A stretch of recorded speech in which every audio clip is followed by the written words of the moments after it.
Next up, we have Justin.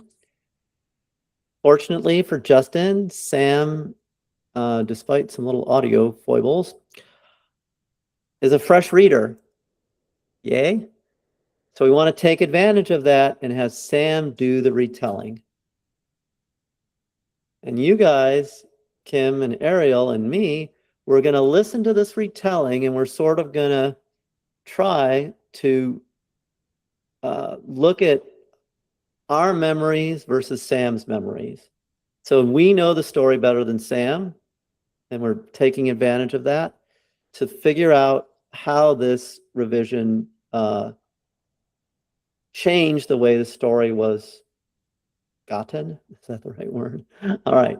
So Sam, whenever you're ready. Justin, you ready with your pen and your mighty sword? There we go. No, the pen is mightier than the sword. There we go. Or keyboard. Whenever you're ready, please retell Justin's chapter in your own words. Okay, I believe it starts out with back in the day, this old wizard didn't have anyone to play chess with, so he enchants his chessboard to play with him. He then gets a little overzealous at some point, and I can't remember if it's the chessboard or something else that he enchants, but he tries to marry the object, much to everyone's chagrin. It's kind of concludes as like a little bit of history, and then goes into Lara Lightroot, who is a cute little elf, I believe, who is very much a little introvert and does not like talking much with people and is chilling at home. But she is trying to cook a very specific recipe off of a magical book that seems to only give her one ingredient at a time. She keeps trying to cook this. At some point, her salt is stolen by her pet cute fox. And then it seems like the instructions have ended after she ends the salt. So she falls asleep only to wake up, and I believe it's the book itself who is speaking to her and being like, hey, you're running out of time. You got to go get all these weird fancy ingredients, and I can only tell you one at a time. Otherwise, this is going to be horribly ruined. Oh, and then when that happens, I will just die. And so the next person who can make this recipe will have to be like maybe your next of kin or something, because you can't try it again. So she's like, all right, I guess I have to go find the ingredients. And start of the quest begins. Okay. So, Ariel or Kim, what is the critical question from last session? Why was the stew so important, or why make it and whatnot? Why stew, Sam? I do not recall why the stew was important. Womp womp. I'm sorry, Justin. I was hoping we would get an answer. But everything else is good, so that's good news. Tell us a little bit about Lara Lightfoot, please. What's her deal? We know she's introverted and shy. Anything else? She speaks to herself a lot. She really loves her pet little fox and her magic. Just doesn't seem all that concerned with people over. All right. What happens if she doesn't make the stew? She said something about having to give someone crackers. I believe that she was going to resort down to crackers or something instead. And she's like, well, that's not good enough for this. We have to have the stew. I don't know what else to ask. Justin, do you have any questions for her? Hey, Sam. I'm curious. So I guess without leading, the revisions of this chapter were bringing in the importance of this stew, why it has to be done, and it's for Lyra's mother's birthday. Are the moments of that, without revealing too much, do you recall any? Did that strike you at all, or did that not really land? I remember reading something about it, but I think I got so caught up in her like running around finding the ingredients, the magic of the book, that it was like such a small bit of it that it didn't really, I don't know, hit for me with everything else that was happening that I was taking in about this. Mostly I was trying to figure out what the heck was up with the book. I was like, why do I only get one ingredient at a time? Fair enough. Good. Thank you. I appreciate that. So let's do a little thought experiment. I can actually do this quickly. So that is the reason, right, Justin? This is all about the mom's birthday. Yeah. Yeah. So what I'm going to do, something I used to do as a social scientist all the time, is count the number of times birthday was mentioned in the chapter. How many times do you think it is? There are 3,200 words in the chapter. I think 3. I was trying to not be too, because of what we talked about last time, not too much into it, but I think maybe it needs to be more. Good. So how many do you think we need? This is, again, a thought experiment. Given what we talked about with orientation, how many times do we have to mention mother's birthday for the reader to get it? And that's not even the real problem, but let's just imagine the possibilities, right? We can mention it in every single paragraph 50 times. Probably too much. On the other hand, 3 is probably too little. So let's try to get 12 or 15. Right? We can always cut back, but we got to get this. And then the In second, one chapter, 12 to 15 mentions. yes. The other thing is you mentioned birthday on about 50% of the way through, right? People remember what comes first and kind of what comes last, and rarely do they remember what comes in the middle. So if you put birthday in the first sentence, they're going to remember it, as opposed to putting it in the middle where it's just going to go bye-bye. So those are your 2 tools, right? Sequencing and placement, and then word count or frequency. And that's a proxy for volume and emphasis. And you can play with either of those dials, but you should play with both of them, and we got to get them to answer this question right. Okay. Let's do general. I just love this chapter. I mean, that's the issue here is I love it. It was hilarious. I love the guy marrying his chessboard. Such good stuff, right? But without this foundation of knowing the why, we just don't get any empathy, right? It looks like she's just a lunatic cooking dinner or whatever, instead of what she really is, which is, you know what it is. This woman trying to essentially bring her mother back to life. And then the flip side of it, we know, which we won't reveal to Sam just yet. All right, Sam, more comments on the chapter, please. Let's see. I said, love feels very like cozy fantasy. I love the sense of this little place that she's cooking in. I could see all the little bits and bobs, and like I could see the little fox hiding underneath the little beady eyes. So like the sense of place is really fun and whimsical, and I enjoyed that a bunch. Otherwise, yeah, I was basically kind of like, why I do remember saying like, why are we cooking the stew? And like, I was kind of wondering like timeline wise for the full recipe, if we're going on a quest for ingredients, I was like, how long is this going to be simmering for? And how important is it that I was going to like simmer on the stove for God knows how long? Yeah, timeline. I was a little bit curious about timeline as well. So I got. Good. Your audio is breaking up a bit. Kim and Ariel, comments for Justin? Yeah. So Justin, the changes you made are fabulous. Like this is a really strong chapter. I just feel like there's just little minor tweaks to just make it a little bit stronger. But I mean, I adored this chapter. I feel like you need to lead a masterclass on creating animal/inanimate object characters because you do it flawlessly every time. So it's just like, it's only chapter 1 and I already love the parchment and swindle, like love them. So thank you for getting me so invested in the story already. I just think, so I guess this, and if I could just ask a question, this stew, is it going to give her a memory back, or like, does it help enhance memories? Because I know it's like the memoir something. So I was just curious, like, is that part of the magic to it? Let me ask this a slightly different way. What is the purpose of the stew? And who is driving that? If I'm checking my memory too, Kim. Yeah. Do you know the answer to this, Kim, before we ask it?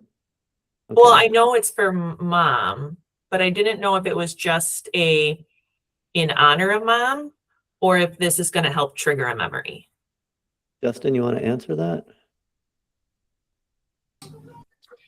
The title of it is a stupid pun. It's the memorable, like a memorable.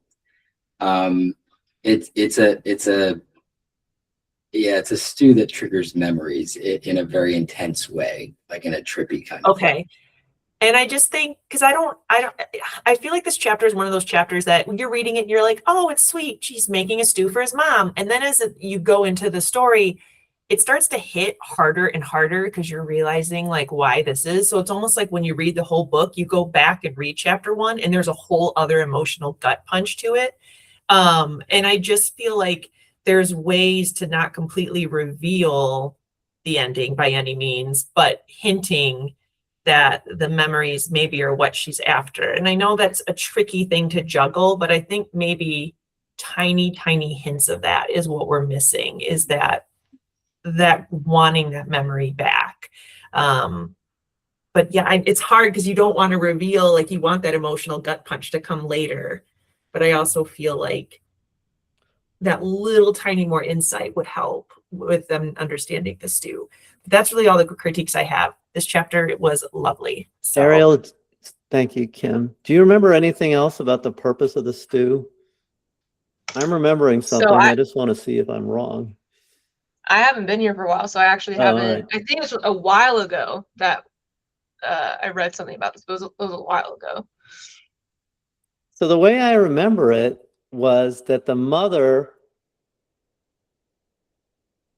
sort of set up the stew so that making it required her to go out and interact with the world. So Kim, you do remember that? Okay. So how does that relate to the memory the stew is invoking, Justin?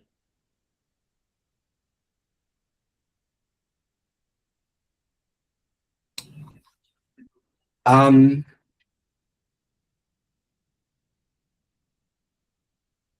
guess that's a good question. I think that like the purpose of it's a bit twofold. But I guess I'm trying to think of how to answer that. So let me get back to you on that because I don't want to speak out my ass with some dumb like reason that I haven't thought about. Why should you be any different than the rest of us? But hey, ass speak is like the #1 language in this world. All right. Think about these things, Justin. So let's let Ariel comment. Ariel, please. Yeah. Loved it. It was, again, as I'm at work, which is really, it's a hard place to work. I get to laugh and it's lovely and wonderful. And I agree with like everything Sam and Kim saying, and just like I can see everything. It's so bright and like wonderful. And man, she's crazy. She's running around, crazy little lady. She was fun. And I was catching myself wondering, what about this stew? And I was hoping it was going to be something gut wrenching. I was like, I hope it leads into something very gut wrenching. Maybe mom's dead or something. And like, so that's what I was hoping for. And my thoughts were, because she keeps choosing to do it. And so I was just like, why is she choosing to do the hard thing? The easier thing would be to stop. And what little thing is triggering her to be like, no, it has to be this. And I wonder if it can just be that simple. Like, no, it has to be. I have to do this. It has to be this recipe. I don't even know if you need much other details. It's just like, okay, now I want to know. So, but if you just, so Ariel, did you see that it was the mom's birthday? Yes. And is that enough of a why? For me, it wasn't enough. I want to I think just more of those reminders. I don't know. I just want something a little bit more, but I'm okay with not knowing totally why. I just want a more push from her. So there's a good point here, right? We have to give away enough, but not too much. But the enough is a pretty high bar here because she's acting crazy. So it's her birthday. This is a special, this is what my mom always has some kind of stew on her birthday. And if we can just plant that idea right up front in the first couple paragraphs, then I think we can.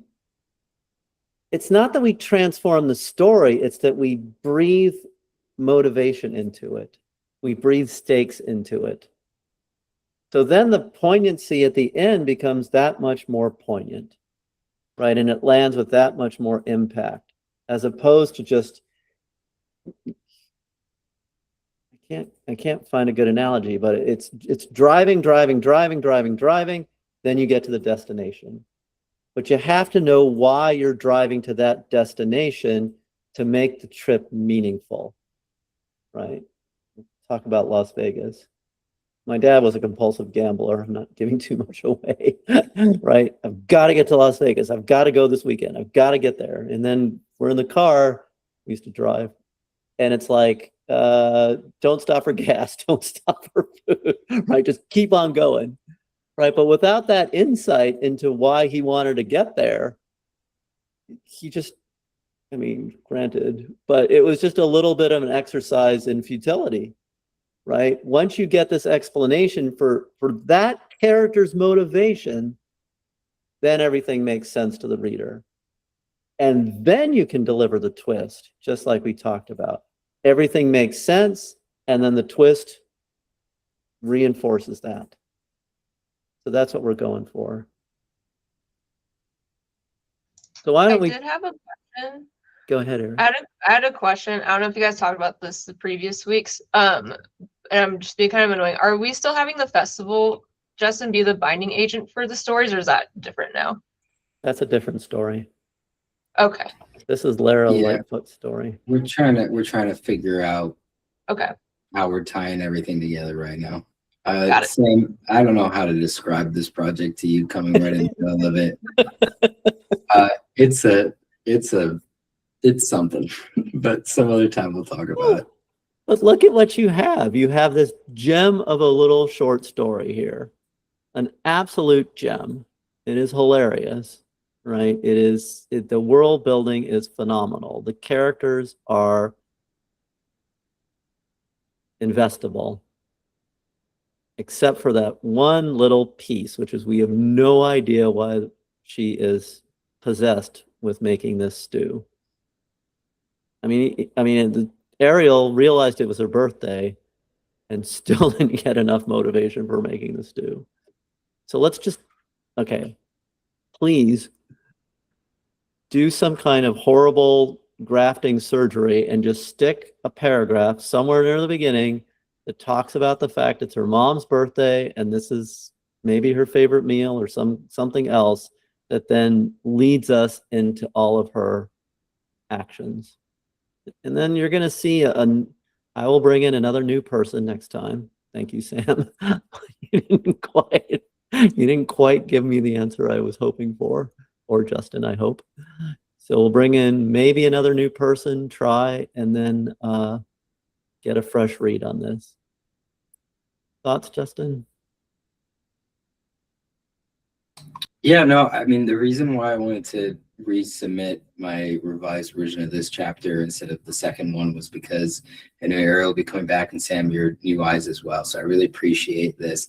And I wanted to hear, how Kim and Adam reacted to the different changes in this. Sam, I think, yeah, not really registering the mom stuff is telling. So I'm going to go back and try and figure some stuff out. But I've got some good notes down on how this needs to be pieced together, and it's coming along. So thank you for the notes. Good. Excellent. Now for everyone, remember that this is what we used to call calibration, right? You've got this gauge. Am I telling the reader too much or not enough, right? And our tendency is to tell them too little, again, because we know the story. So we got to push that gauge to the other end and tell them more until they're like, okay, I get it. Right, and then we push it back. There's another subtler issue here, which is not all your readers are going to be as attentive, smart, with as decent memories as the people you're running into here. right? If we were really doing this test, we'd want an average genre reader to do the retelling, because they're going to miss some parts that your quasi-expert writer readers are going to pick up. So that pushes us even further in the direction of over-explaining. And only when you start getting comments like, you know, this is getting redundant, we don't need to hear about this anymore, then you know it's time to pull back. But for all of you, all of us, until we reach that point,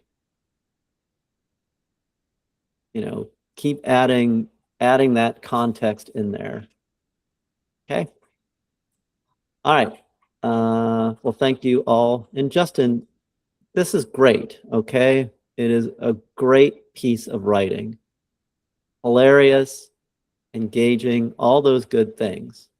So don't take this as being any kind of verdict on its worth. We're just missing one little piece. Bardsey delivers the tools, guidance, and support you need to produce compelling novels. Our well-researched and thoroughly tested approach includes our minimum complete story, a 90-second exercise that keeps your writing on track while fueling creativity. Bardsey Publishability Index, a 23-dimension checklist that offers attainable goals and provides actionable feedback. And our brand new comprehensive character developer that helps you construct unforgettable characters. Come see for yourself at bardsey.com today. Try our workshop or enter our first chapter contest. Then, when you're ready, Elite Membership delivers writing groups, personal coaching, and a curated community. With Bardsey, your work will captivate everyone, from agents to publishers, and, most importantly, your readers.